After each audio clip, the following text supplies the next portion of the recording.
Hello everyone, welcome back to Learnosity's series of on-demand webinars. Thanks for joining us for our first long-term support webinar of 2023. And for any viewers unfamiliar with our long-term support releases, they are strong, complete and stable versions of our APIs. 3 times a year, we release these production-ready versions of all APIs, which are then supported for 2 years. My name is Michael Sharman. I'm SVP of Product at Learnosity and I'm based out of our Sydney office. In today's webinar, we'll be looking at all of the enhancements and new capabilities from our latest long-term support release 2023.1.LTS. The Learnosity assessment engine, of course, helps our customers keep learners engaged by powering modern learning experiences. And because we provide a continuous stream of innovation, your learning products will always move with the times. Courtesy of over 50 specialized experts in our Learnosity labs, this major release is just the latest batch of improvements to our gold standard assessment engine. Improvements which are designed to help your learning platform evolve to meet your ever-changing needs. This time around, we're enabling you to help learners find the right answers, reducing friction for instructors when reporting, delivering several accessibility enhancements, and announcing some big changes to come mid-year. Let's just briefly run through what's new from our release on the 22nd of February, covering assessment, analytics, accessibility, and customer advisories. So firstly, in assessment, we're helping you aid learner comprehension with pop-up content or glossary content, turn back the clock on wrong answers. In analytics, we'll talk about filtering reports by date and fine-tuning labels in our learning outcomes report. For accessibility, we'll look at how we've provided a more operable authoring experience, increased the perceivability of our line reader, and provided a smoother navigation experience for reports. And in customer advisories, we'll talk about big changes coming really soon, which may require your attention. And these changes are an upgrade to our internal math rendering library and end of life for our legacy activity editor. So firstly, let's talk about what's new in assessment. Add more context to increase learner understanding and receive better answers. So when learners click on a word or a phrase, a pop-up window can now appear with helpful information. It could be a glossary, some sort of alternate description. You can include images. Let's have a quick look. Okay, in this example, we have a multiple choice question, but in the question stem, the author has chosen to put some pop-up content, some descriptive content around Great Wagon Road. This is identified by these dotted lines underneath. There's a hover state as well. This is of course accessible, it's keyboard controllable, screen readers can access it, etc. Once I click on this, I will get the extra content that the author has determined. In this case, they've decided to use an image. That's of course optional, and there is text detail there. Quickly looking at the authoring here, you can see in the question stem, we've got something that identifies where or which content actually has a pop-up content on it. This is helpful for authors who might be editing something. But if I wanted to do something new, I could highlight the word, click a new icon in the toolbar there, and I can enter my display text, the actual content, upload an image, alternate text, etc. Okay, the next one for assessment. Have you ever guessed an answer on screen, then immediately regretted it? Now we provide a way to help you build an instant reset response capability so learners can withdraw their answer if desired. Let's have a quick look at this. So for multiple choice questions, once you choose a possible response, you can't unselect it. This is the way radio buttons work.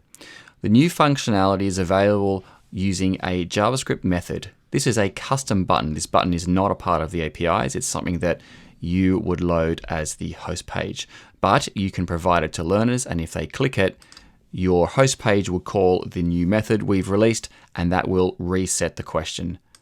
You can see just a variety of different question types that this will work on, etc. So all of these, number line, token highlight, different multiple choice, and of course, close or fill in the blanks. Reset will work on all of those. To implement this, your developers will go to our documentation site, look for the method reset responses, and all the information is there. Interestingly, we provide you a way to see whether or not the response was actually reset and if it was attempted after the learner originally reset it. Next up, let's look at some of our new updates in analytics. Our new capability here is that you can filter reports by date. This, of course, saves instructors time by removing some of the limitations or having too much data returned. So our reports session list and session list by item can now be filtered by date, so instructors can find the specific report they're looking for more efficiently. This is handy because both of those reports are driven by the grouping activity ID or user ID. Now, if those users have attempted multiple attempts, if they've done multiple attempts at the same test over time, you might only be interested in a subset of those. You can use the date and time filter to get exactly the ones you're looking for. In our Learning Outcomes report, lengthy column names in the reports can impact the readability, and they can slow down the reporting as the people who are consuming the report are struggling to figure out what the columns are supposed to represent. So we've made it easier for instructors to review this report using shorter column names or longer column names. It depends on what you're interested in using, either the tag name or the long description of the tag name. So this report will render a tooltip when the content stretches longer than that top row has. So calculus doesn't need it, matrices and algebra don't need it, but you can see that the other column headings do. Even so, we don't want to fill this tooltip with too much information. So while setting up the report, you can choose to use the shorter tag name or the full tag description. Depends on the context, depends what's most useful for your end users. Next up, let's look at accessibility. What we're looking at right now is giving authors a more operable authoring experience. So authors can now use keyboard navigation while in the activity edit mode, which also allows screen readers to read the correct focus states. To use the line reader, learners need to perceive how it works. We've updated it with visual indicators, icons, screen reader messages so learners know how it can be dragged, how it can be dropped, moved, resized, all those sorts of things. All fully operable with a keyboard. In reporting, instructors can now use better keyboard navigation using screen readers. This could be instructors, of course, or learners when interacting with Learnosity reports in the browser. Finally, let's look at some of the significant product changes that are coming soon that might require action on your side. Firstly, MathJax. This is the math rendering library that is preloaded within our APIs. We'll be updating this to a major version. So we're going from 2.7 to 3.2 in our next LTS released in June.